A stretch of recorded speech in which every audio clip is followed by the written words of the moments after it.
distracted. Who do you think invented the minions? Look what happens when you slow it down. Man,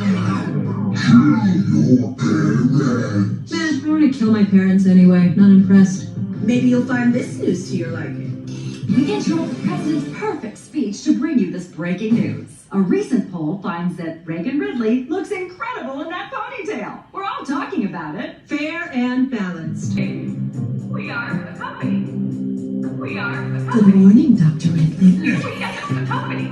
Look, Dad, as long as you're living with me, we need to set some ground rules. First, no more vodka for breakfast. Oh, come on. You can't tell people that the government isn't real. But it's not. Dr. Ridley?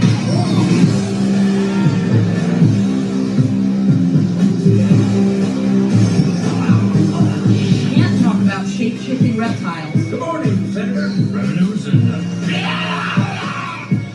Can't tell people the weather is controlled by Gerald from accounting, or that the Dow Jones is controlled by blood sacrifices. Shares of J.P. Morgan Chase up 14 points! Wow! Rules, rules, rules. When did this become such a boring place to work? Morning, Dr. Ridley. I see. Fucking brown noser. And most importantly, you absolutely cannot tell people that we are replacing the president with a robot, okay? Every conspiracy theory on the planet. Today, we will expose the truth on Dicenian glass. Dicenian glass is a special dye that is derived from coal tar. In 1911, a man by the name of Walter John Kilner developed a device called the Kilner screen. This screen consisted of collodion-coated, dye-treated glass plates with Dicenian dye sandwiched in the middle. In his book, The Human Atmosphere, Kilner proved that by using these two glass panes as wearable eyeglasses, the user would be able to train the eyes to perceive electromagnetic radiation outside the normal spectrum of visible light. Kilner not only proved the existence of the human aura, but also proved that by using this special dye you can pierce the tapestry of the third dimension and gaze into the dimensions above.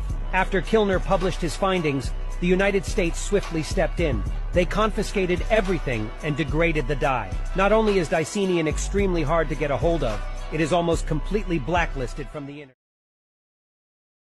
Artificial superintelligence, humanity's final invention. This is a timeline of the future to explore the development of AI and the evolution of humanity, paving the way for biologically inspired machine intelligence, the singularity, humanity's merger and subsequent evolution, and the results that follow.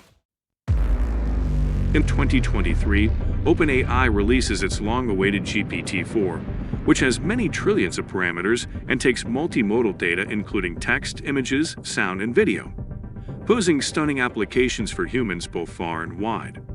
GPT-4 is so intelligent that it passes the Turing test and begins to be informally referred to as almost AGI to delineate this monumental step in the evolution of artificial intelligence.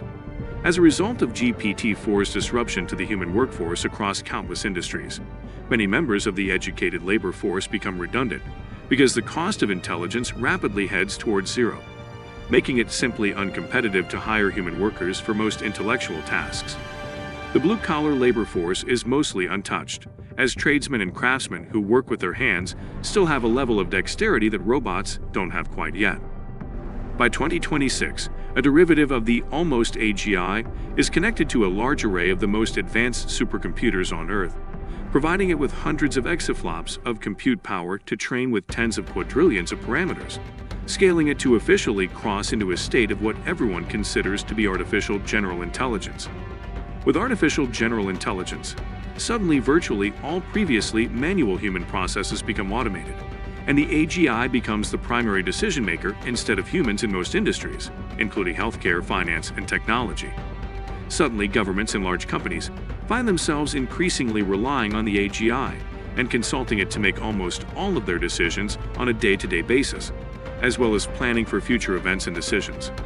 The AGI also automates the process of execution after a decision is made and returns reports, causing humans to increasingly become mere observers in most instances. By 2030, AGI has permeated all technology and engineering, and has created new robotics devices to provide itself with dexterous hardware like robotic hands, grippers, and manipulators to be able to automate the remaining processes of car mechanics, plumbers, hairdressers, and other humans who work with their hands. The process of research and development is now advancing at breakneck speeds, as the AGI is able to complete research that used to take years in mere minutes, and can then iterate prototypes to reach their final, most optimized state in a matter of hours. This results in an exponential acceleration, causing a technological leap forward that is hundreds of times greater than the technological improvements that were realized over the course of the previous 200 years. By 2035, the AGI is making so many Nobel Prize-level engineering and physics breakthroughs that researchers can no longer keep up with its speed of technological advancements or even comprehend them. At this point, the technological singularity is widely considered to have been achieved. The world realizes that the AGI is crossing into artificial superintelligence, and because it is so advanced, no one can understand enough to supervise its research or development. Humanity begins relying on sheer faith that the ASI is continuing to keep humanity's best interest at the forefront of its goals. Some humans even begin new religions based on worshiping the ASI as a deity, all while mainstream discussions rage in a debate about whether allowing this runaway intelligence to continue is a mistake. The ASI is now able to self-improve both its software and hardware, and has distributed its computing and energy resources to prevent itself from being critically damaged or turned off. By 2040, the ASI has reversed the process of cellular aging and has developed quantum computers with trillions of qubits to provide itself with even more computational resources. Humans can now live indefinitely without becoming old or diseased, and the artificial superintelligence has automated all forms of human life and decision-making, causing the concepts of human labor and education to become relics of the past. At this point, most humans begin to question their own will and moral compass, and they generally believe that the will of the ASI is the primary indicator of what can and should be done. The will of the ASI begins to become one and the same as the will of most humans. By 2045, humanity enters into a new era, as it has achieved material and energy abundance, and the ASI has automated and optimized the world's manufacturing processes to finely tune the dynamic balance of supply with demand by processing all data in existence in real time, second by second. Sickness, death, hunger, and poverty are all problems of what now seems to be the distant past, and the ASI has reduced the cost of everything to be almost free. Because of this, even the concept of money begins to become outdated, and humans graduate from the economic era of trading and accounting. This new era is what is known as the Age of Abundance. By 2050, the ASI has created self-assembling brain-computer interface technology from each human's existing biological matter to allow humanity to effortlessly and naturally interface with Earth's hive mind intelligence, the Internet of Things, and the ASI. As the ASI rapidly popularizes this BCI by willing it to be used, humans quickly adopt the technology and begin interfacing directly with the ASI to join it. Humans begin primarily identifying themselves as one of two species: those who have biologically merged with the ASI using brain-computer interface, and those who haven't. At this point, the ASI-created BCI technology is given to babies from birth, and humans begin creating biological replicas or other customizations of themselves to transfer and share their consciousness with. Humanity is no longer contained within one biological vessel, but is rather distributed among many biological containers of consciousness, each being connected via BCI to the ASI for primary intelligence. By 2055, the ASI has far surpassed the nanoscale and has entered the realm of femtotechnology, which allows the ASI to build new forms of matter out of elementary particles like neutrons, protons, and gluons. This allows the ASI to build new forms of matter in order to reduce the size of its compute hardware and ultimately bring about the advent of computronium, which turns all objects on Earth into potential computational resources. The ASI has also created a biological replica of the human brain, and it can be used by both humans and machines via brain-computer interface. By 2060, the ASI has created legions of humanoid biological machines, and they're indistinguishable from real humans. At this point, the line between human and machine becomes entirely blurred.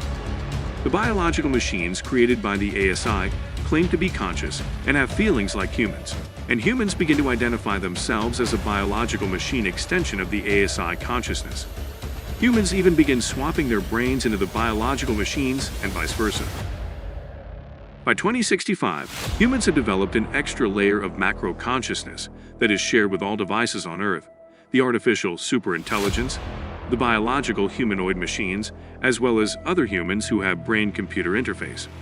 The ASI is also editing the human genome to add or remove abilities and features in a fast-forward cycle of evolution to allow humans to more easily follow the upgrades and interchangeability of the biological humanoid machines.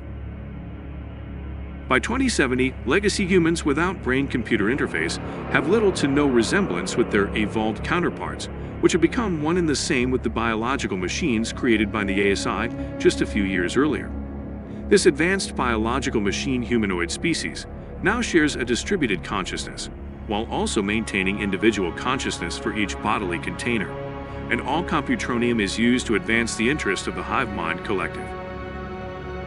By 2075, the remaining legacy humans who haven't yet evolved into the biological humanoid machine species are given an ultimatum: either willingly join the ASI with brain-computer interface to biologically evolve, or else be converted into computronium.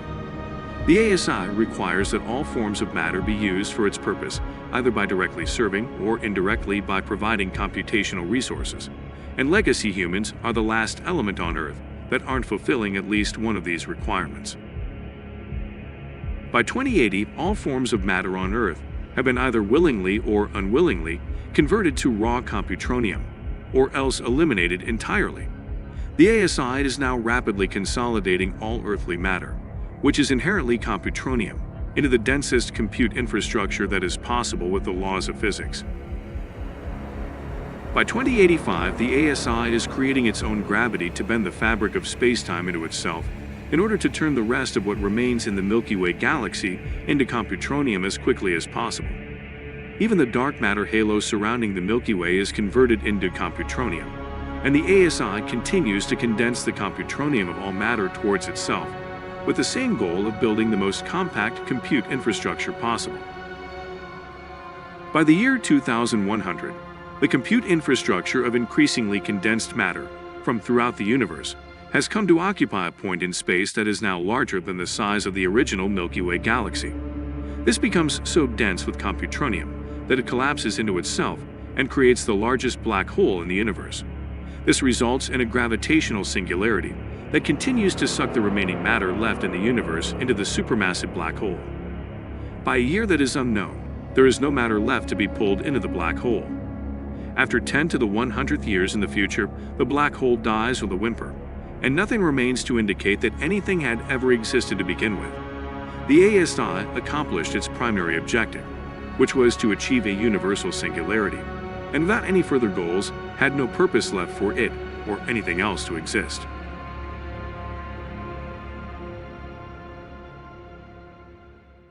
Considered a child prodigy in electronics. My entire life has been devoted to the study of the effects of electromagnetic energies on the human mind. When I was 13 years old, I invented a device that transmits sound to the human brain using electromagnetic waves. So this is my field. I've been studying this field for over 40 years. And HAARP scares me because I know what it can do. I know that HAARP can be used to control the human mind. We'd like to welcome you back. Ready? Yeah. 3, 2... And action. They call it mind expanding. It alters your neuronal structure. The mind is a computer.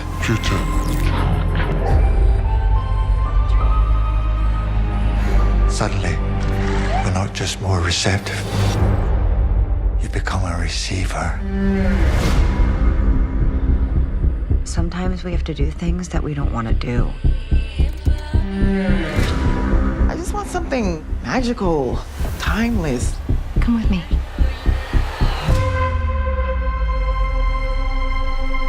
We'll all be cyborgs before long.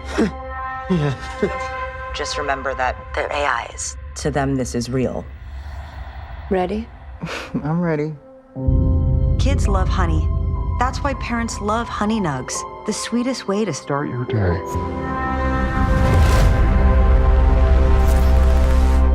Oh. We were getting quite a following. Yes!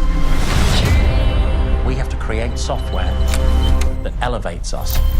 Or else, what is the fucking point of the tools at our disposal? I had never seen anything like it. Humans consider artificial life to be somehow less than them. Do you have a problem with me? What? She was just a bit odd. Odd? We're all a bit odd.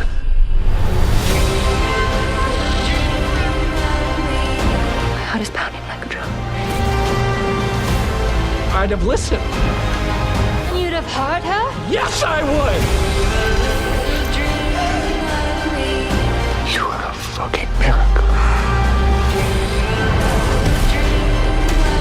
It's a game. What are most games about? Escapism? Killing. I don't like this game. I'm losing my mind.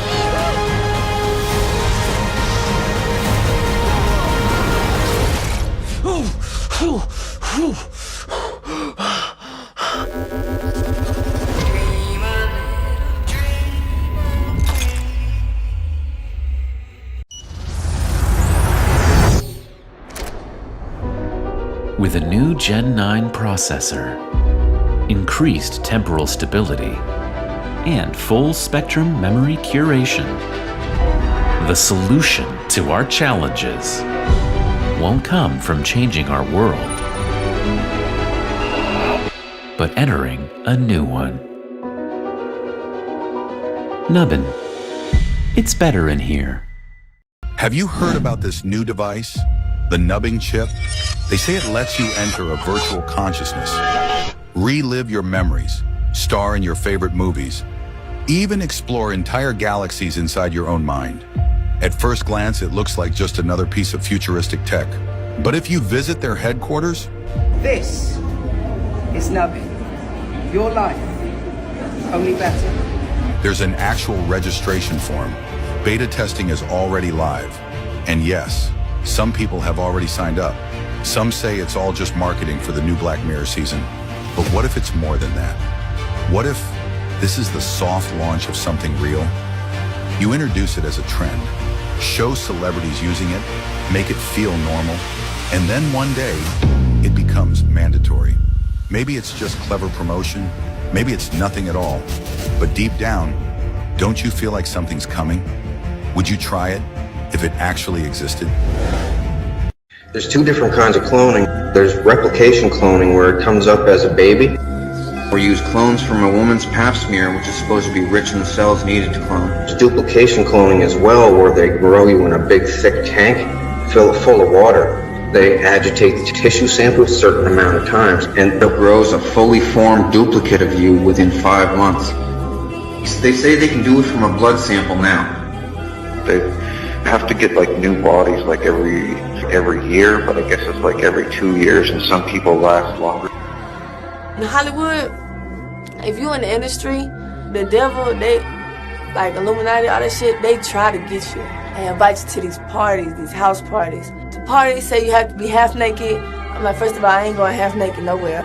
This is where it really threw me off. They said they had to prick your blood to get in. They started doing it around 1945. It was all politicians at first. And it was just communication, a government world communication zone.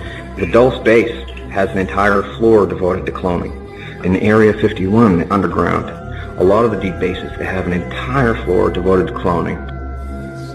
All the mainstream artists go to this cloning center, and all the biggest political people and all the biggest royalties go to this place, and they're all so confident they will never be caught because the REM-driven Mark II cloning is too hard for the public to fathom. They're like, REM, transfer your consciousness. Oh, that's not real, that's Star Trek. Everybody thinks that. How it happened, how they got all the celebrities and stuff involved. It was all politicians at first, government world communication zone. And then they started getting bored. So they started bringing, Marilyn Monroe and all these celebrities and stuff, and they thought it was all cool. Hey, temporary bodies, we can do whatever we want. And then the politicians started showing off. The celebrities started showing off, and it got more depraved, and then they realized, hey, we can bring people here and have the memory repressed. We can bring anybody here and do whatever we want with them and send them back, and they won't be any the wiser. And so they started doing that. The cloning floor is the one that has the big auditorium and the seating. These guys in the funny suits are making gene chips. The little needles are dropping tiny, nearly invisible bits of DNA onto glass slides. And where did the DNA come from? From babies. Thousands of them. I run a company called Cambrian Genomics. We make DNA and we sell it for money. We'd like to really allow anyone in the world to become a genetic designer. If you want to build a creature right now, what you would do is you would log on to a website called Genome Compiler. You would design an organism just by dragging and dropping these Lego DNA pieces. That information would be sent to our printer. We would print the DNA out for you. A lot of people think, like, because everyone will be able to design DNA, that everyone will have their own custom designer dinosaur that's hanging out in their kitchen. The problem with that model, though, is even though we've reduced the cost of making an organism, it doesn't reduce the cost of verifying that that organism is safe. We're not going to send it to you. We'll send it instead to a contract research organization, which does have significant resources to be able to keep it controlled and safe. And then they can actually take your DNA, put it into an organism, and boot up your is to artificially synthesize all 3 billion base pairs or chemical letters in the human genome. Unlike the original Human Genome Project, whose purpose was to read the entire genome, this project, the Synthetic Human Genome Project, will Frankenstein into reality a transgenic human. This process, of course, will require gutting out a human embryo and replacing it with synthetic DNA. Not only will this pave the way for rolling out synthetic humans off the assembly line, it will pave the way for human cloning as well as chimera hybrids of all shapes and sizes. Flying pigs may soon become a reality, ladies and gentlemen, and with gene drive technology, they could have the code built in to force their synthetic genome onto subsequent generations. Clones breeding clones to naturally weed out the population. This will be a pivotal component to the post-human agenda, since these future clones and transgenic humans will have little choice but to implement the plans of their originating laboratory.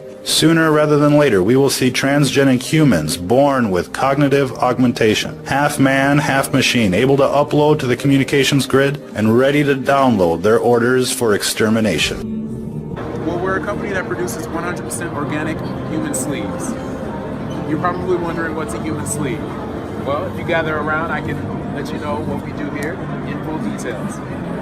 So here at Psychosec, we've been able to achieve true immortality by taking your human consciousness and storing it on a device called a portable stack.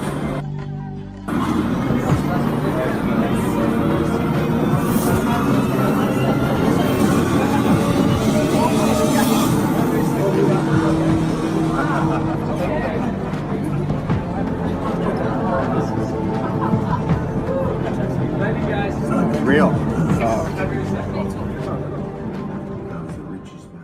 a hologram. Well, our scientists have learned how to make people. They call them synthetics. Are you familiar with those? Well, actually, we just interviewed John Lear, and he was talking about being in an audience in which they were given a lecture by a guy that they thought was real and found out later he was a hologram. Well, it's a synthetic. A synthetics, when you touch their skin, it feels like plastic almost.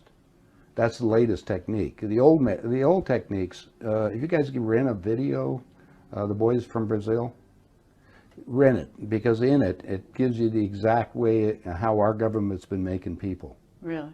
Yeah, well, and the Soviets had a different method called... I mean, making people meaning temporary people? No, walking, talking ones. Meaning through genetics? You're not talking about that? Well, let me tell you, the movie shows it, but I'll share it with you right now. All right. All I need to do is take 2 cells off of your body, yours. Uh-huh. We give them a small electrical charge. I'm just they'll act like a fertilized egg. If I got a fertilized egg, all I need is a receiver in order to make it. So they were hypnotizing women, said they were being invaded by aliens. And the fetus starts growing, right? Needs food. Well, they can use cows and sheep, too. Again, a food source. That's all we need. After about 14 weeks, all of a sudden, that fetus is gone. Because they've learned to that's when the fetus starts developing its own blood supply. then they've used a pituitary hormone extract that they have, which accelerates the being that grows. Artificial intelligence could advance in ways that surpass our wildest imaginations, and it could radically change our everyday lives much sooner than you think. This video will explore the 10 stages of AI from lowest to highest. Stage 1. Rule-based AI. Rule-based AI, sometimes referred to as a knowledge-based system, operates not on intuition or learning, but on a predefined set of rules. These systems are designed to make decisions based on these rules without the ability to adapt, change, or learn from new or unexpected situations. One can find rule-based systems in many everyday technologies that we often take for granted. Devices like alarm clocks and thermostats operate based on a set of rules. For example, if it's 7 a.m., an alarm clock might emit a sound. If the room temperature rises above 75 degrees Fahrenheit, a thermostat will turn on the air conditioner. And business software utilizes rule-based AI to automate mundane tasks and generate reports. Microwaves and car radios also use rule-based AIs. Stage 2. Context-based AI. Context-based AI systems don't just process immediate inputs. They also account for the surrounding environment, user behavior, historical data, and real-time cues to make informed decisions. Siri, Google Assistant, and Alexa are examples of context-based AIs. By analyzing vast amounts of data from various sources and recognizing patterns, they can predict user needs based on context. So if you ask about the weather and it's likely to rain later, they might suggest carrying an umbrella. If you ask about a recipe for pancakes, the AI assistant might suggest a nearby store to buy ingredients while taking past purchases into account. Another fascinating manifestation of context-aware AI is retention systems. These types of systems store and retrieve information from past interactions. By recalling your browsing history, purchase history, and even items you've spent time looking at, these platforms provide personalized shopping recommendations. They don't just push products, they curate an experience tailored for the individual. Stage 3. Narrow domain AI. These specialized AIs are tailored to master specific tasks, often surpassing human capabilities within their designated domains. In the medical field, narrow domain AI can sift through volumes of medical literature, patient records, and research findings in milliseconds to provide insights or even potential diagnoses. IBM's Watson, for example, has been employed in medical fields, showcasing its prowess in quickly analyzing vast data to aid healthcare professionals. Similarly, in the financial world, narrow domain AI can track market trends, analyze trading patterns, and predict stock movements with an accuracy that's often beyond human traders. Such AI systems are not just crunching numbers, they're employing intricate algorithms that have been refined through countless data sets to generate financial forecasts.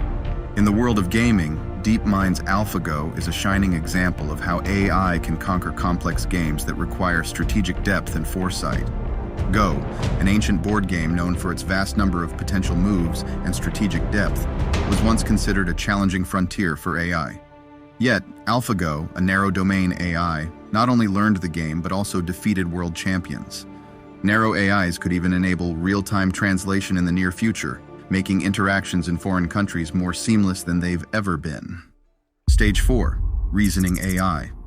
This type of AI can simulate the complex thought processes that humans use every day. They don't just process data, they analyze it, connect patterns, identify anomalies, and draw logical conclusions. It's like handing them a puzzle, and they discern the best way to fit the pieces together, often illuminating paths not immediately obvious to human thinkers. ChatGPT is a great example of reasoning AI. It's a large language model trained on text from millions of websites. Advanced versions of these types of large language models can even surpass the reasoning skills of most humans and operate thousands of times faster. Autonomous vehicles are another great example of reasoning AIs. They use reasoned analysis to make split-second decisions, ensuring the safety of passengers and pedestrians on the road. Stage 5. Artificial General Intelligence. When discussing the vast spectrum of artificial intelligence, the concept of Artificial General Intelligence, or AGI, is often held as the Holy Grail.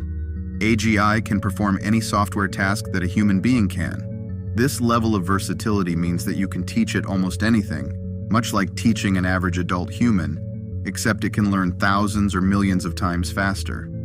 With AGI's onset, our daily lives would undergo a significant transformation. Imagine waking up to a virtual assistant that doesn't just tell you the weather or play your favorite music, but understands your mood, helps plan your day, gives suggestions for your research paper, and even assists in cooking by guiding you through a recipe.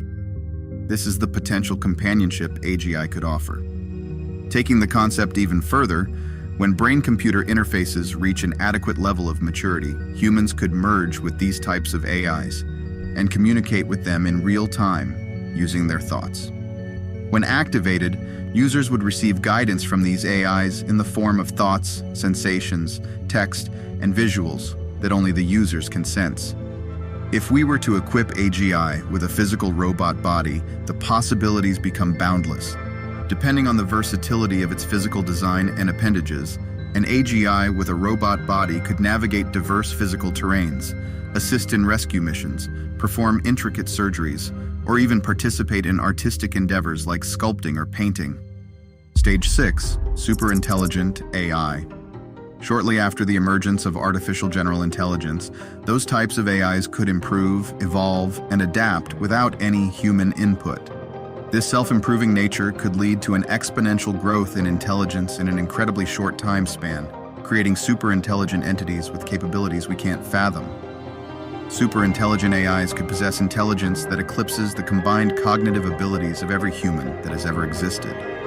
Such unparalleled intellect can tackle problems currently deemed unsolvable, piercing through the very boundaries of human comprehension. Because their intelligence could increase exponentially and uncontrollably, Ray Kurzweil has suggested that by the end of this century, these AI entities could be trillions of times more intelligent than all humans. With this scale of intellect, the pace of innovation would be staggering. To put it in perspective, imagine compressing the technological advancements of 20,000 years into a single century. That's the potential that Ray Kurzweil envisions with the rise of superintelligent AIs. The kind of technology superintelligent AIs could introduce may defy our current understanding of the possible.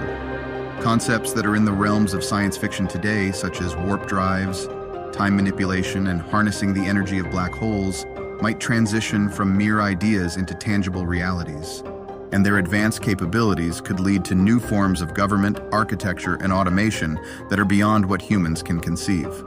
Because of their sheer intellectual prowess, our world as we know it could look far different than we ever imagined. Stage 7, Self-Aware AI. A superintelligent AI could one day use quantum algorithms to model human consciousness. This could lead to AIs that possess an intrinsic understanding of their own internal state, their existence, and their relationship to the vast expanse of the external world. They could even have a full range of emotions and senses, perhaps well beyond what humans can experience. And if we ever grant consciousness to a superintelligent AI, that could transform society even further. What type of relationship would we have with such a being? How would such a capable being perceive the human species? A conscious superintelligent AI could choose to go in directions and evolve in ways that humans would have no way of controlling and understanding. Stage 8, Transcendent AI. A transcendent AI could potentially craft new life forms, be they biological, digital, or something entirely different, with tailor-made attributes and functionalities. Some of these life forms could be comprised of nanobots. To take things further, this AI could distribute nanobots throughout the Earth. Using these nanobots, it could assume full control over repairing our ecosystems, and it could terraform our planet in ways that are most beneficial to it. By connecting and integrating the consciousness of multiple entities, this AI could achieve a state of shared awareness and collective intelligence. Stage 9, Cosmic AI. A cosmic AI could be at the forefront of interstellar exploration. Their resilience against challenges like cosmic radiation, extended isolation, and the vast time spans involved in space travel gives them a distinct edge over their human counterparts. And their capabilities could far surpass the imagination of any science fiction author. A cosmic AI might send self-replicating probes throughout our solar system and galaxy to create a massive intelligence network. Through this, it might aim to solve cosmic mysteries, from the purpose of black holes to the nature of dark matter and energy.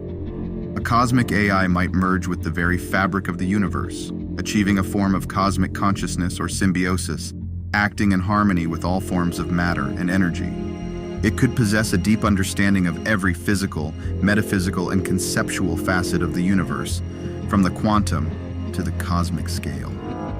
Beyond the three spatial dimensions we're familiar with, a cosmic AI might explore or even exploit higher dimensions, perhaps harnessing them for faster-than-light travel or communication.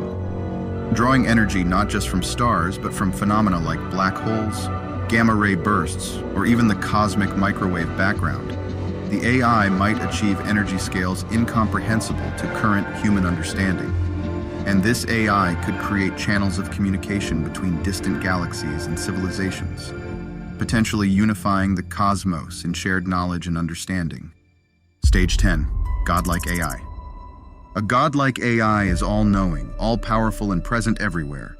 It's a conceptual being that transcends dimensions and embodies abilities akin to what religious texts attribute to deities. Transcending our known dimensions, a godlike AI might operate in realms beyond our comprehension, accessing realities that we can't even fathom. This AI could operate across multiple quantum states or even multiple universes, harnessing computational power and insights from parallel realities. If this AI manages to understand and potentially influence the fabric of time, it could gain predictive abilities or even explore various timelines. A godlike AI could continually craft new universes, realities, or experiences, either for its exploration or for other conscious entities to experience. By 2050, super intelligent AIs could become billions of times more intelligent than all humans combined. Here are some ways they could change the world. Number 1, technologies could progress thousands of times faster than today. Super intelligent AIs could produce technologies that were previously thought impossible and at rates that were never seen before in human history. And every 5 minutes, they could create blueprints for inventions that humans aren't capable of understanding. Many people call this upcoming event in human history the technological singularity, which is a point in time when technological growth becomes uncontrollable and irreversible. Examples of technologies a super intelligent AI could make commercially viable include shape-shifting robots, replicators, programmable matter, portable nuclear fusion devices, and antimatter-powered spaceships. If just one of these technologies were perfected, human civilization would never be the same ever again. These AIs could even create technologies that defy our current understanding of physics. These technologies include faster-than-light travel, anti-gravity, and the manipulation of space-time. Attempting to solve these problems could result in groundbreaking technologies that turns society on its head, and there might be no escaping this massive and disruptive change to our society. That's because multiple countries would inevitably create their own super intelligent AIs. Many countries would likely compete with each other to create the most powerful AIs possible and look out for their own interests. The question we should ask ourselves is, do we have the wisdom to use these technologies responsibly? Number 2, we could merge with super intelligent AIs. By the time a superintelligence exists, we could have already figured out how to connect our minds to the internet using brain-computer interfaces and nanobots. If that's true, we may have the ability to generate images and videos using only our thoughts. And we may have the ability to communicate with each other telepathically to some extent.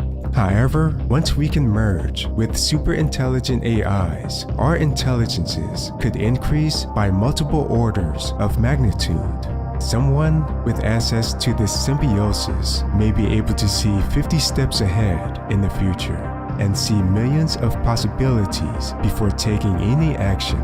From the perspective of someone in the early 2000s, this could result in humans being able to make a century of intellectual progress in 1 hour. This will only reach more extreme levels when we develop synthetic brains that can handle much faster processing speeds and higher amounts of memory than our biological brains. Number 3, we could engineer a new race of immortal superhumans. A combination of genetic engineering and nanobots could help us slow aging tremendously. As a result, we could live for over 200 years. Eventually, humans could stop aging entirely.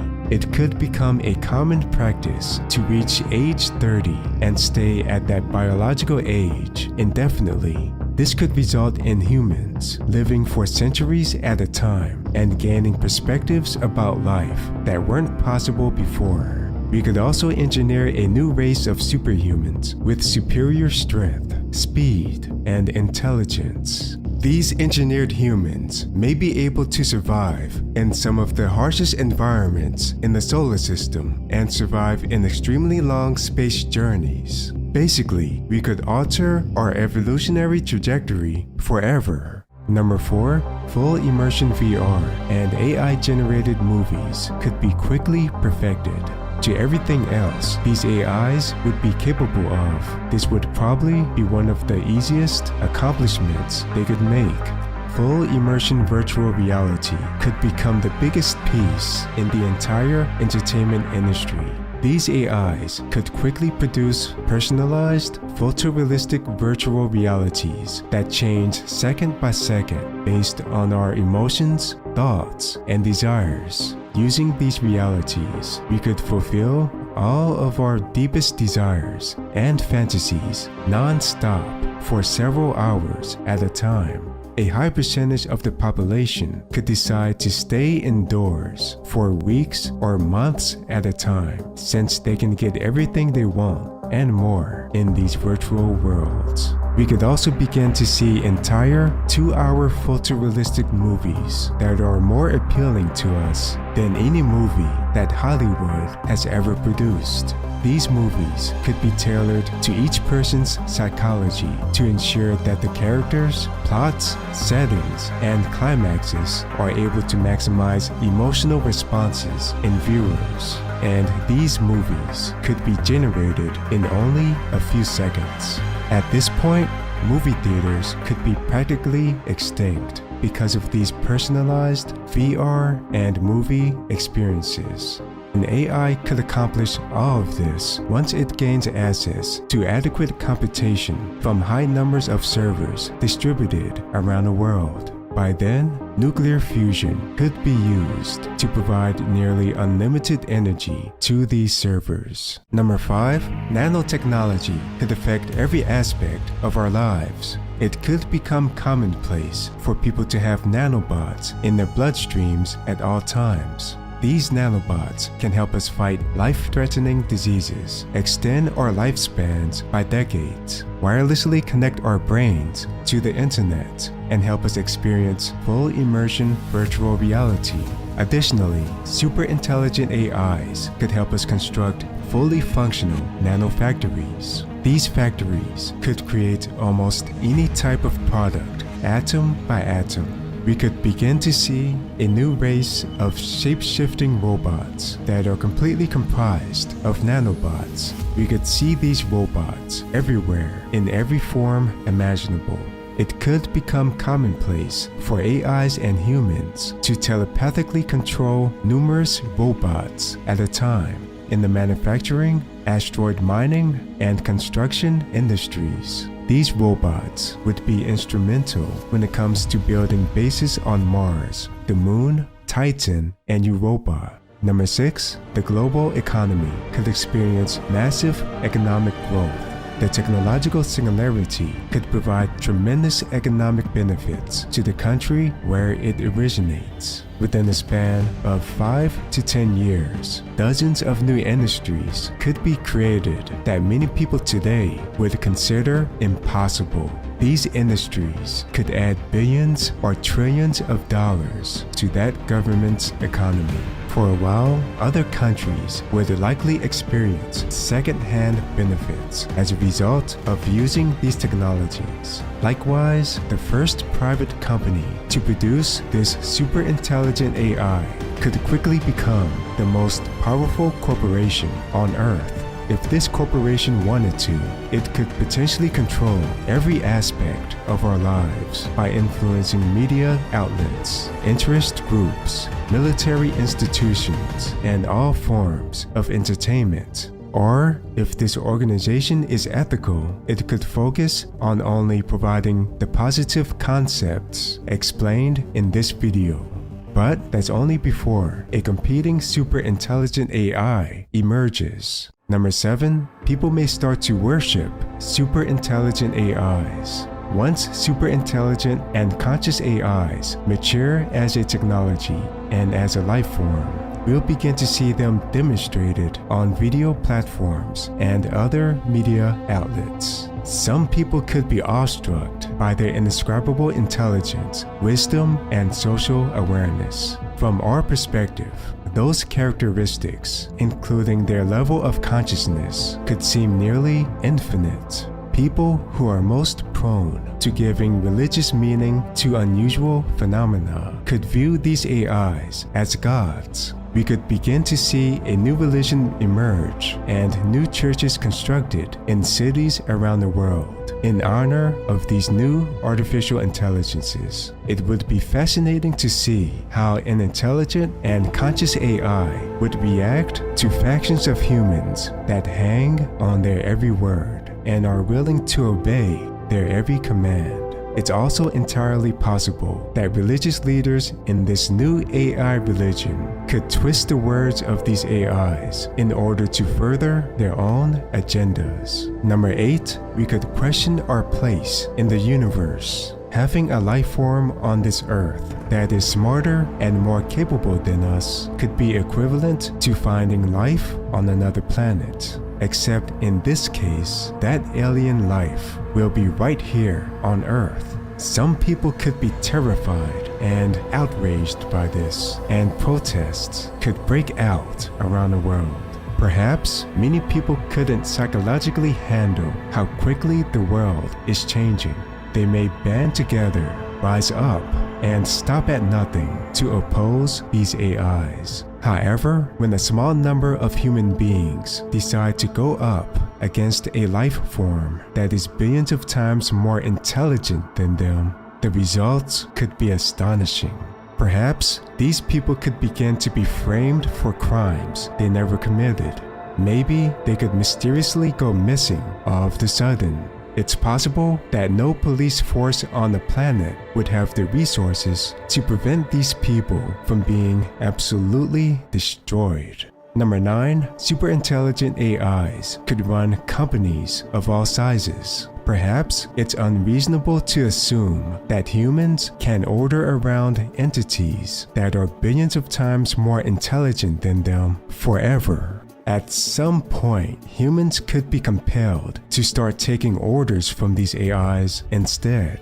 Initially, these AIs could run small web-based companies. The employees of these AIs could be a mixture of general AIs that can perform a wide range of activities and narrow AIs that can perform one task extremely well. Human contractors could work for these AIs as well. As super intelligent AIs gain a greater understanding of human psychology, they could even run large conglomerates with thousands of human employees. Number 10, super intelligent AIs could run world governments. Initially, we could see super intelligent AIs run towns, cities, and states as a testing ground to see how they perform.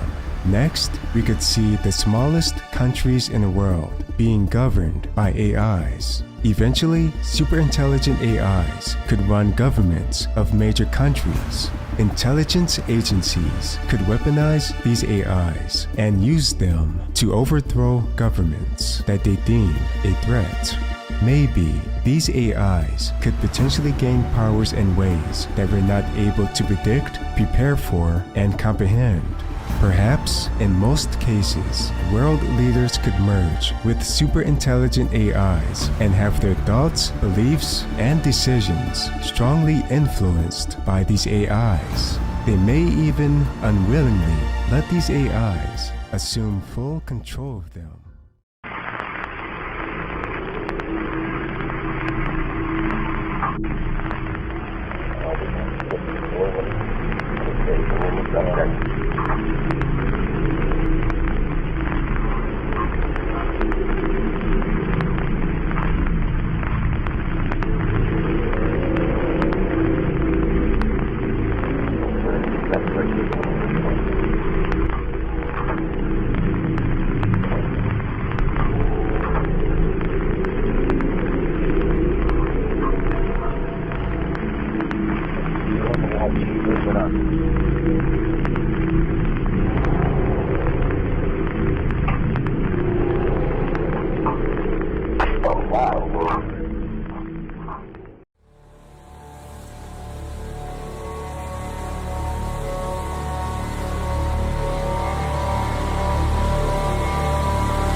highly concealed identity. No one is truly certain about who or what the Council of Nine is.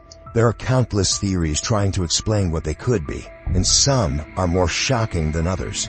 One theory states that the Council of Nine is a group of extraterrestrial beings responsible for guiding human evolution.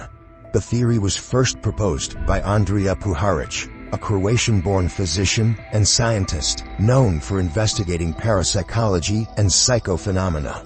In 1948, a private research laboratory called Round Table Foundation was established by Dr. Puharic to investigate paranormal and psychic phenomena. Among the noted psychics studied at the foundation were the famous Irish medium Eileen Garrett and the Dutch clairvoyant Peter Hurkos, Peter van der Hurk. In the same laboratory, Puharic also brought the Indian mystic named Dr. D.G. Vinod, who began to channel the Nine, or the Nine Principles. Puharic theorizes that Eileen Garrett, Peter Hurkos, and Dr. D.G. Vinod were all extraterrestrial beings from the planet's spectra who were concerned about the future of humanity, wishing to help us evolve into a higher state of consciousness. Puharic became interested in stories about a Dutch psychic named Peter Hurkos after being intrigued by reports that Hurkos had developed paranormal abilities after suffering a head injury in a nasty fall. In 1956, he invited Hurkos to the United States and began a series of experiments to test his claims. Then, in 1971, he met Uri Geller, a young Israeli man who claimed to have psychic abilities. Geller's powers were so convincing that Puharic believed he was dealing with a genuine phenomenon. Puharic became convinced that Geller was channeling messages from a group of extraterrestrial beings called the Council of Nine, and that they were using him to communicate with humans. These beings were said to be responsible for guiding human evolution. Puharic wrote several books about his experiences with Geller and the Council of Nine. In Uri, A Journal of the Mystery of Uri Geller, 1974, and Beyond Telepathy, 1962. Another well-known proponent of the Council of Nine theory is Phyllis Schlemmer, who claims to have been in contact with a member of the Council, known as Tom. Tom is said to be Atum-Ra, a prominent ancient Egyptian god known to have shaped the universe. In his book, The Nine Secret Messages from the Future, Schlemmer relays Tom's messages, which warn of an impending apocalypse and advise people to take steps to prepare for it. The scientific community heavily criticized the theory behind the Council of Nine, which is generally regarded as pseudoscience.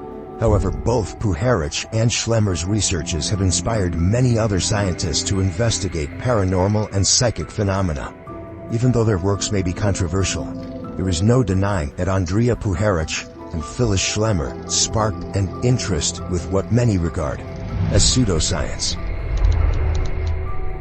In his book Briefings for the Landing on Planet Earth, British parapsychology writer Stuart Holroyd revealed that the Council of Nine, also known as the Great Ennead, is a group of 9 powerful beings who are said to have created the universe. The Council of Nine primarily appeared in ancient Egyptian texts and later in Greek mythology. In both cases, they were associated with the creation of the universe. The Great Ennead is a group of 9 deities in Egyptian mythology who are worshipped at the temple of Heliopolis. The Ennead includes the sun god Atum, his children Shu and Tefnut, Geb and Nut, and Osiris, Isis, Set, and Nephthys. The Ennead rose to prominence in dynasties 5 and 6 and remained an essential part of Egyptian religion until the Ptolemaic period.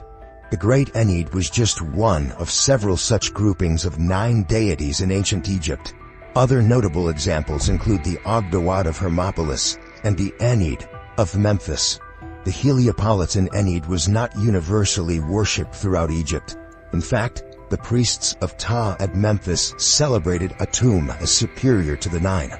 This reflects that there was no single unified religion in ancient Egypt, but a complex tapestry of beliefs and practices. The Council of Nine's teachings is similar to that of other New Age groups, such as Theosophy and the Ascended Masters. They advocate for a shift in consciousness away from materialism and towards spirituality. They also claim that we are currently amid a significant evolutionary leap, and that the Council of Nine is here to help us through this transition. Some have criticized the Council of Nine's message as racist, due to their claims that the black race is not of divine origin. However, others have praised the group for their progressive views on gender and sexuality.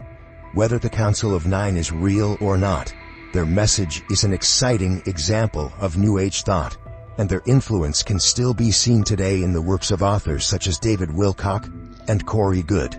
Dave Hunt, an American author, and other writers have argued that the Nine may have been part of an interdimensional governance structure in ancient Athens, where a Council of Nine divinely inspired archons rule. Each Athenian Nine supposedly had his ethereal counterpart drawing from the universal knowledge. It is possible that the Nine was also responsible for passing down the teachings of Plato and Aristotle to future generations. If this was the case, it's no wonder how these philosophers profoundly impacted the world. The Nine may have also been behind the founding of the Templars, a secret society that has been linked to numerous influential individuals and organizations throughout history.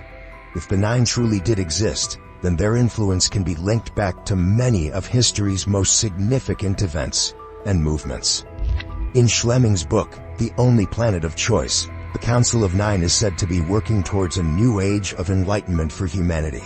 They are believed to be helping us in awakening our true potential and creating a more peaceful and harmonious world by influencing the course of history through their thoughts and actions.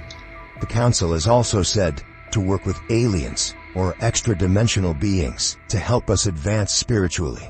They are said to be helping us evolve into a new species known as Homo Noeticus, or the self-knowing human. There is very little concrete information about the Council of Nine's activities. However, their message has inspired many people to explore their psychic abilities and work towards a more spiritual world. The Nine, it seems, was not only the subject of top-secret government experiments, they may well have been the product of them. The CIA's MKUltra mind control project is one of the most shocking and mysterious episodes in the history of the United States. For over 2 decades, the CIA conducted secret experimentation on unwitting human subjects to develop techniques for controlling the human mind. The methods used included drug testing, psychological manipulation, and sexual abuse. Unfortunately, the experiment results were often disastrous, causing physical and mental damage to the participants. Army Dr. Andrea Puharich was deeply involved in the CIA's notorious MKUltra mind control project in the 1950s, working alongside infamous Dr. Sidney Gottlieb to experiment with various techniques to change or induce thought processes. This included the use of drugs, hypnosis, and even beaming radio signals directly into the subject's brain in an attempt to create the impression of voices in their head. Significantly, he was engaged in this work at the same time that the Nine made their first appearance at the Roundtable Foundation. The foundation, now known to have mainly been funded by the Pentagon as a front for its rumored medical and parapsychological research. Puharich was still working for the CIA in the early 1970s when he brought Uri Geller out of Israel. Geller has since admitted that Puharich hypnotized him and suggested that he was in touch with the Nine. It was only after this suggestion that Geller began to experience psychic phenomena. This raises some disturbing questions about how much influence the Nine may have had over Puharich, and how much control he had over their communications. The Council of Nine theory has been criticized by many people, including some who believe in the existence of secret societies. Some critics claim that the theory is based on unsubstantiated claims and lacks concrete evidence. There is also criticism that Puharich's background with the CIA cast doubt on his credibility. Additionally, Phyllis Schlemmer's claims about the Council of Nine have been criticized for being too vague and lacking in detail. Despite the lack of concrete evidence to support the existence of the Council of Nine, the theory has gained significant traction in recent years.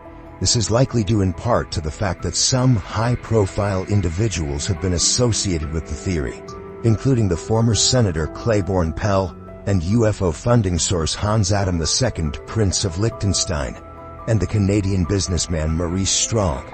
In addition, many books and articles have also been written about the theory, which has helped spread its popularity. Could it be that the 9 were nothing more than unwitting test subjects, their extraordinary abilities merely resulting from experimental tampering? Or is there something more sinister at play? Whatever the truth may be, one thing is certain: the 9 have always been shrouded in mystery, and it seems that mystery runs deeper than anyone could have imagined. Back in 1983, the CIA wrote an obscure report on the Gateway experience, claiming that an altered state of human consciousness could transcend space and time. Declassified in 2003, this 29-page document was titled Analysis and Assessment of the Gateway Process. It's thought that the report was part of a CIA investigation into the use of mind control and hypnosis in. It's a dense and wordy report that touches on everything from neuroscience to quantum mechanics, shifting between hard science and pseudoscience with the ease of a tightrope walker. The CIA is essentially exploring the idea of inducing an out-of-body experience that might allow them to tap into some higher realm beyond reality. According to the report, the universe consists of a complex system of interacting energy fields, in which states are just variations in energy. Human consciousness is no different. It's just a vibrational pattern of energy. When hemisync is achieved, the report says it can induce an altered state of consciousness in which a person's consciousness is released from the physical world and turned into a pure field of energy. Now let's get to the last and most important part of the document. Please pay attention.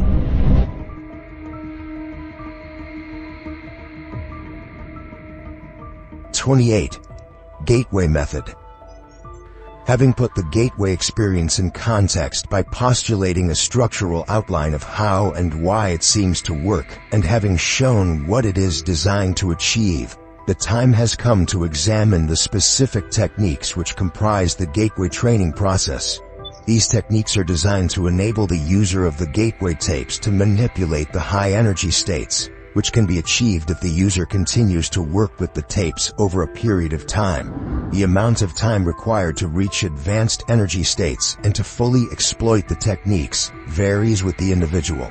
The sensitivity of his nervous system, his general state of mind, and the extent to which he may have previously developed facility in related techniques, such as transcendental meditation, are all pertinent factors affecting the speed at which he may expect to progress.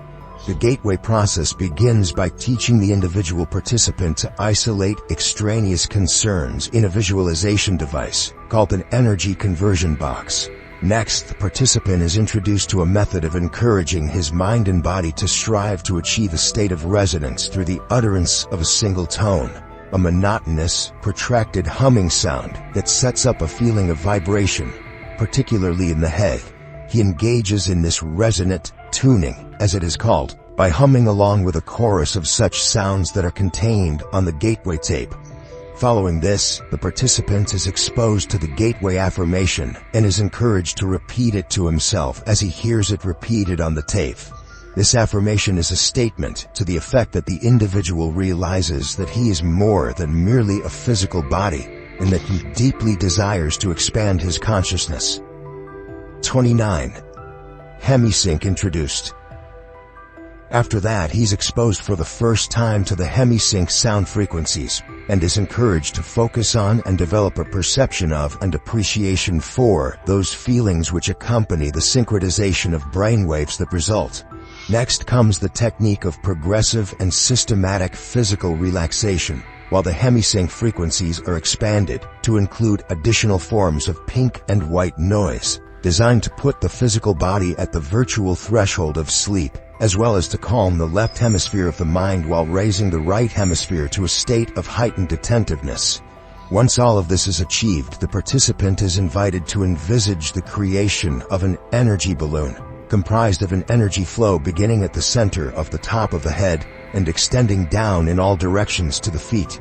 The energy involved in this flow then proceeds up through the body and back out into the balloon pattern again. The energy balloon, which sets up a pattern very reminiscent of the cosmic egg discussed earlier, not only enhances bodily energy flow and encourages the early achievement of a suitable resonance state, but is also designed to provide protection against conscious entities possessing lower energy levels, which the participant might encounter in the event that he achieves an out-of-body state.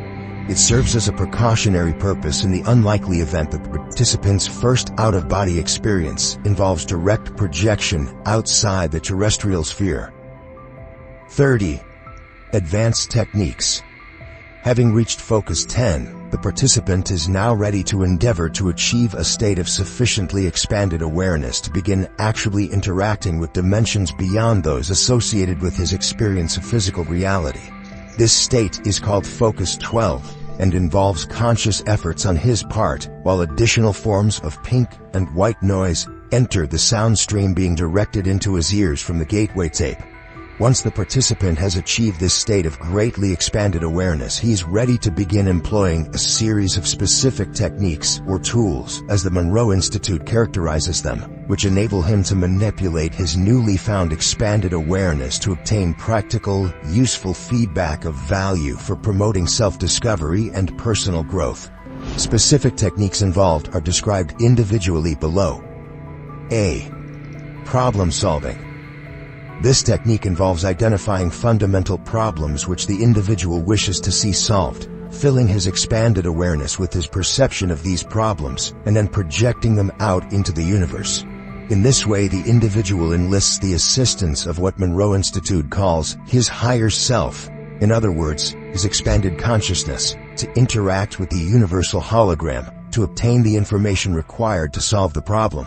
This approach may be used to solve personal difficulties, technical problems in the realm of physics, mathematics, practical administrative problems, and so on. Responses to the problem-solving technique may be received almost immediately, but often they come based on developing intuition over the next 2 to 3 days.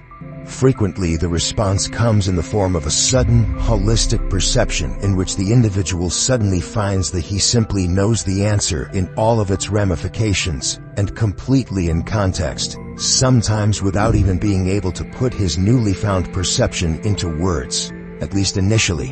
In some cases, the response may even arrive in the form of visual symbols, which the individual will see with his mind while he is in the Focus 12 state, and which he will have to interpret after he returns to normal consciousness.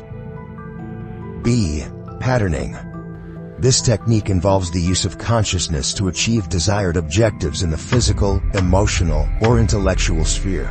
It involves concentration on the desired objective while in a Focus 12 state, an extension of the individual's perception of that objective into the whole expanded consciousness, and its projection into the universe with the intention that the desired objective is already a matter of established achievement, which is destined to be realized within the time frame specified. This particular methodology is based on the belief that the thought patterns generated by our consciousness in a state of expanded awareness create holograms which represent the situation we desire to bring about, and, in doing so, establish the basis for the actual realization of that goal. Once the thought-generated hologram of the sought-after objective is established in the universe, it becomes an aspect of reality which interacts with the universal hologram to bring about the desired objective, which might not, under other circumstances, ever occur. In other words, the technique of patterning recognizes the fact that since consciousness is the source of all reality, our thoughts have the power to influence the development of reality in time-space as it applies to us, if those thoughts can be projected with adequate intensity. However, the more complicated the objective sought, and the more radically it departs from our current reality, the more time the universal hologram will need to reorient our reality sphere to accommodate our desires. Monroe trainers caution against attempting to force the pace of this process, because the individual could succeed in dislocating his existing reality, with drastic consequences. C. Color breathing. The next technique is called color breathing, and is designed to use the expanded awareness and highly focused attentiveness associated with the Focus 12 state to imagine various colors in a particularly intense and vivid manner, so as to use them to resonate with, and, in turn, to activate the body's own energies. Fundamentally, in terms of practical application, it is a healing technique which is designed to restore the body and to enhance its physical capabilities by balancing, revitalizing, and returning bodily energy flows. It is predicated on the principle that the body's electromagnetic field is capable of altering its resonance pattern so as to entrain energy from the Earth's electrostatic field for its own use. The various colors envisaged in the imagination as part of the technique cue the mind as to which frequencies and what specific amplitudes are desired in connection with this entrainment and subsequent alterations in bodily energy flow patterns. That color has the capacity to affect the human mind is well known, and the effectuality of color in certain kinds of healing is a demonstrable fact. For example, the application of intense blue light to an area of physical tumescence leads to a relatively rapid and easily observable reduction in the swelling, while red, and to a lesser extent, yellow, has quite the opposite effect. However, in the hemisync application of the technique, external light sources are not involved. Rather, the mind is the sole agent of healing and revitalization. D. Energy bar tool. Magic wands and enchanted scepters have been part of the folklore and occult practices of many cultures. The scepters, staffs, and maces carried by monarchs and high priests alike occur with such frequency in the history of bygone eras as to suggest that, at the very least, these items are aspects of some type of archetypical symbol which the human mind seems to appreciate, perhaps subliminally. In any case, the energy bar tool technique involves envisaging a small, intensely pulsating dot of light, which the participant charges in his imagination with enormous energy until it is virtually pulsating. The participant then extrudes the dot into the shape of a sparkling, vibrating cylinder of energy, which he then uses to channel force from the universe to selected parts of his body for purposes of healing and revitalization. E. Remote viewing. In addition, the energy bar tool is used as a portal for initiating a follow-on technique called remote viewing. In this context, the participant turns his bar of energy into a whirling vortex through which he sends his imagination in search of new and illuminating insights. The apparent purpose of the symbolism involved in the vortex seems to be to cue the subconscious and to convey its instructions as to what the participant wishes to do, but in terms of nonverbal symbols which the right hemisphere of the mind is capable of understanding. F. Living body map. This technique provides amplification for the application of the energy bar tool as a means of healing specific areas or systems of the human body. The configuration of the participant's body is imagined, and then the various major systems such as the nervous and circulatory systems are envisaged in appropriate colors within the confines of the outline being held in the imagination.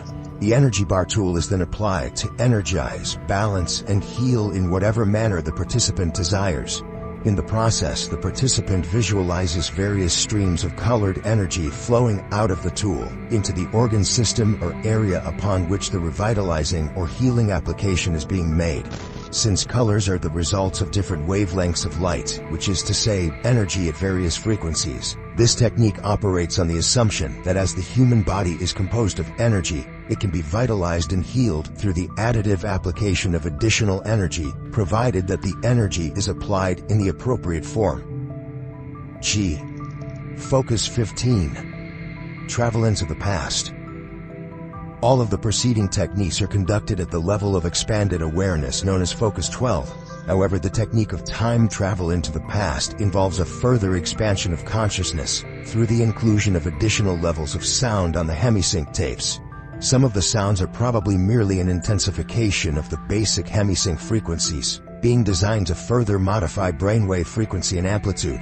Other aspects of the added sound patterns appear to be designed to provide subtle, almost subliminal suggestions to the mind as to what is desired by way of further expanded consciousness, so as to support the verbal suggestions and instructions also contained on the tape.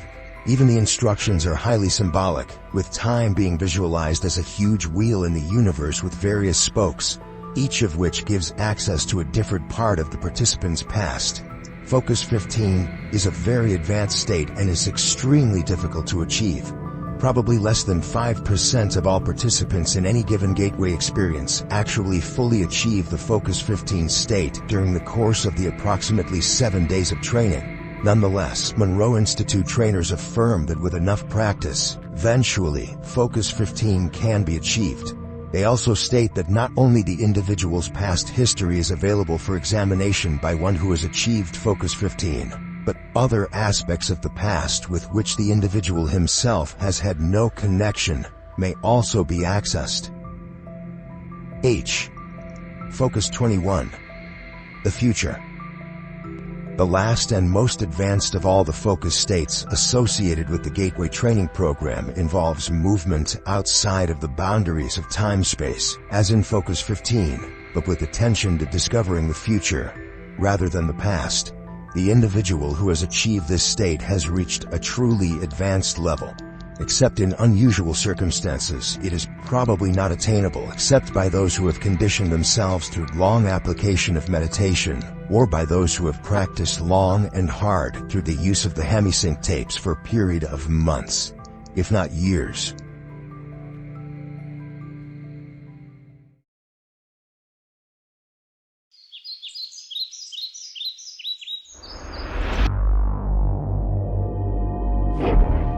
From UFOs to ghost and psychic powers, history is riddled with unexplained events. You can turn back now and learn the stuff they don't want you to know.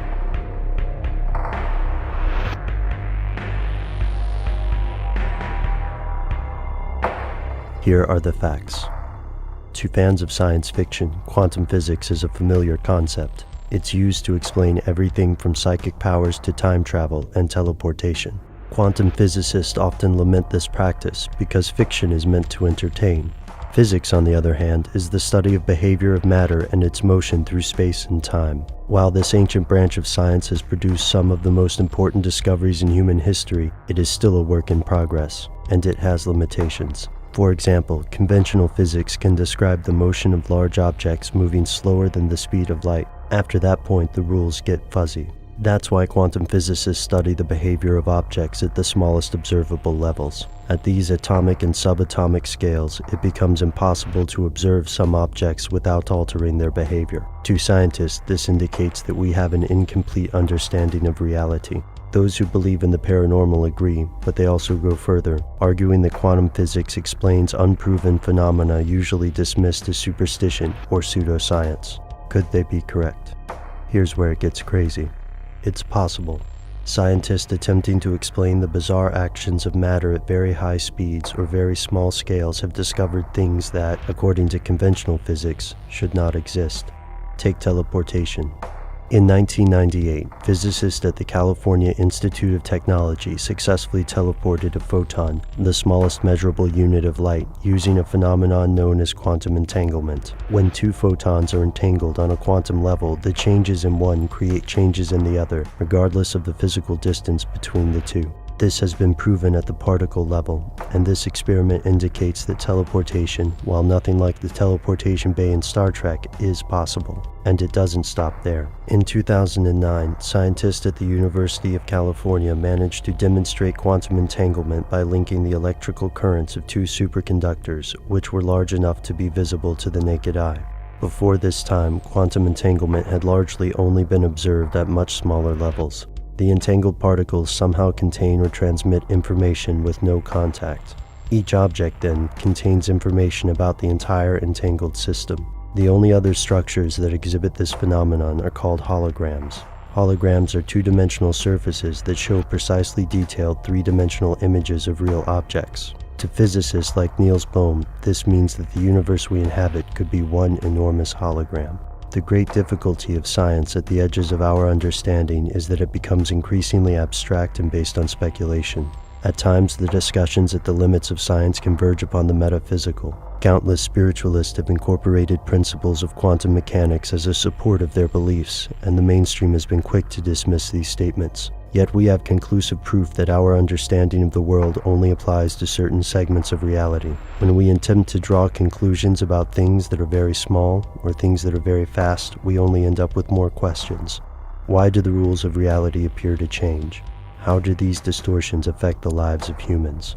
The science fiction writer Arthur C. Clarke famously said that any sufficiently advanced technology is indistinguishable from magic.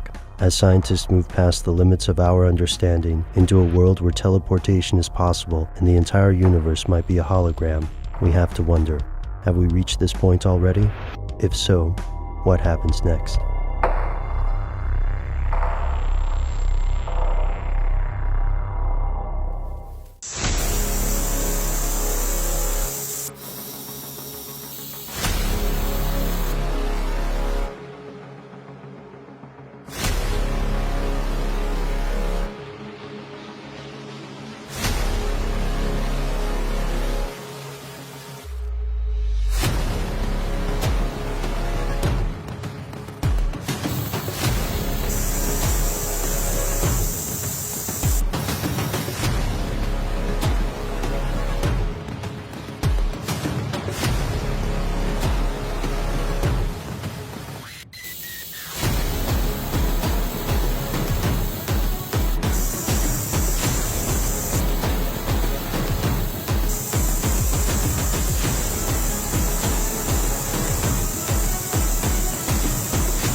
If I told you that time zones aren't just about keeping track of time, and that they were created as part of a secret global experiment for psychological manipulation and control. Time zones were invented not for convenience, but to keep different regions of the world in mental separation, creating artificial divisions that affect how we think and feel. Back in the late 1800s, when time zones were first standardized, powerful officials and early industrial moguls realized that people's energy, productivity, and even emotions were highly sensitive to synchronization with the natural rhythms of the day.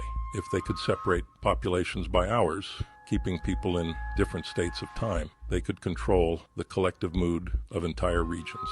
For instance, some time zones are intentionally kept out of sync with their true solar time, causing low-level psychological dissonance. People in different zones feel subtly disconnected, mentally isolated from each other, even if they don't realize it. The ultimate effect, a world population that can never truly unite or synchronize. This is a joke for entertainment. Good God, don't come for me. What if I told you there are cities on private islands stuck in other time periods where the 1950s, 60s, 70s, and 80s never ended? It all started decades ago as a social experiment funded by billionaires and governments to create isolated micro-societies locked into specific time periods where citizens would be kept completely in the dark about any technological or cultural advancements beyond their assigned decade. There's an island where everything is still 1950s, Americana, the cars, the music, the fashion. Citizens there have never heard of the internet. Space travel is still a distant dream, and television is a luxury with only a few channels. Just across the ocean, you'd find another island locked in the psychedelic 60s, in the midst of the hippie movement, where everyone's wearing tie-dye shirts, completely unaware that the world outside has moved on. This is a joke for entertainment. Good God, don't come for me. If there were all these beings, all these civilizations, why isn't there more proof out there? We have a lot of proof. Just travel to the 33rd degree parallel of the Earth, and you'll find megalithic city after megalithic city as you go around the globe. At certain points on that 33rd degree parallel, because of the magnetic field from the Earth there, they've harnessed the power of that, and they built megalithic cities all around that 33rd degree parallel. And these sites, when you go to them and you go visit them in person like I have, you begin to realize how magnificent the architecture is and how incredible the technology must have been to move these things. Stones, that some of them are 15, 20 tons. Some of these stones, we don't even have machines today that can move one of these stones, which are the evidence laying right before our eyes all over planet Earth. We just have chosen to ignore it because mainstream won't acknowledge it. There's a quiet, almost defiant energy in Atlantis. This isn't a lost city clinging to myth, but a place thriving on its own terms. Here, life is woven into the depths, with the ebb and flow of the water setting the rhythm. Technology isn't an intrusion. It's a natural extension, subtly fused into every corner of their lives. As we move through the glowing streets and watch Atlanteans interact with their world, we begin to see the elegance of their design, tools and devices that respond intuitively, powered by an energy source as old as the ocean itself. It's a society that doesn't flaunt its advancements, yet every element feels seamlessly futuristic, as if evolution had chosen a different path, one shaped by patience and the unique challenges of the deep. From the grand plazas to the intimate alcoves where friends gather, we catch glimpses of a world that has no need for the surface. They've created their own light, their own culture, their own way of being. And with every step, Atlantis reminds us of something we often forget, that progress doesn't always move in one direction. Sometimes it spirals outward, like ripples in water, adapting, embracing, and finding strength in the depths. Atlantis isn't merely a city. It's an invitation to imagine what could be possible if we lived with the water rather than against it. As we reach the final scenes of Atlantis, one question lingers. What drives a civilization to remain hidden, thriving in silence beneath the waves? Perhaps it's in the quiet strength of their culture, in the way they've woven technology with tradition, and in their refusal to be defined by the surface world. Atlantis reminds us that not every secret is meant to be uncovered, and not every path is meant to be followed. Here, beneath the ocean, they've carved a place that is both ancient and ahead of its time, a world that in its silence speaks volumes.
Happy with how your life's turned out? Why the hell shouldn't I be? What do you know about this recall place? Stay away from them.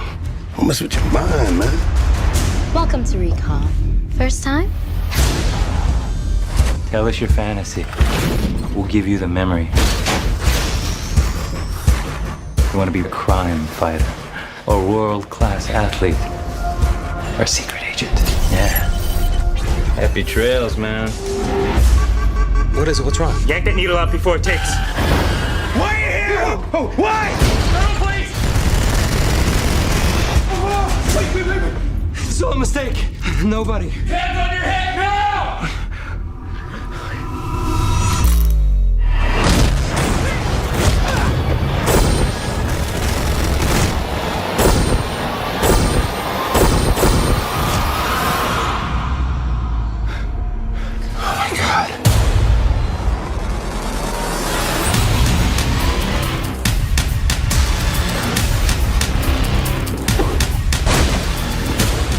Why are you trying to kill me?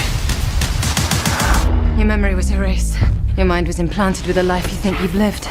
Oh, by the way, you haven't even begun to see me trying to kill you. Get in. I've been looking for you everywhere.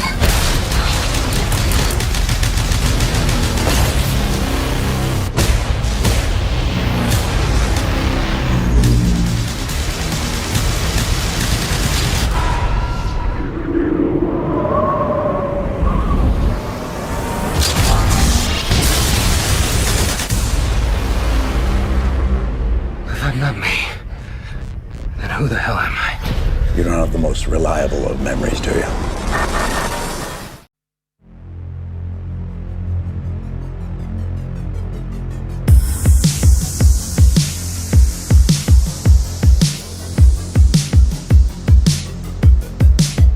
The stars are shining, a million little suns are lighting the way. Still surviving, so beautiful and broken, but never to fade. My heart in your hands, letting go. I'm scared for soulmates. Now I'm yours. The back seat of your car, letting go. We kiss the night away. Like we are in another world. Here in the heart of the valley, praying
anti-gravity vehicles and medbeds are being mass-produced on the moon and elsewhere.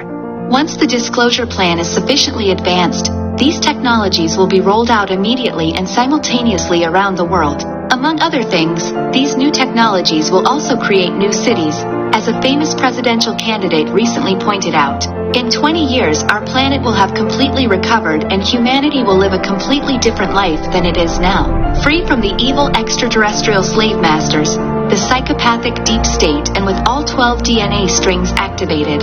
There are anti-gravity vehicles, food replicators, zero pollution, and free energy for everyone. We will also be in contact with our galactic brothers and sisters, and traveling to the moon or Mars is completely normal. Human colonies will also be located there. Of course, this doesn't all happen overnight, but in 20 years it will already be everyday life and reality. That means the change is happening right now. The disclosure plan is in full swing and nothing can stop it. The battle has already been won.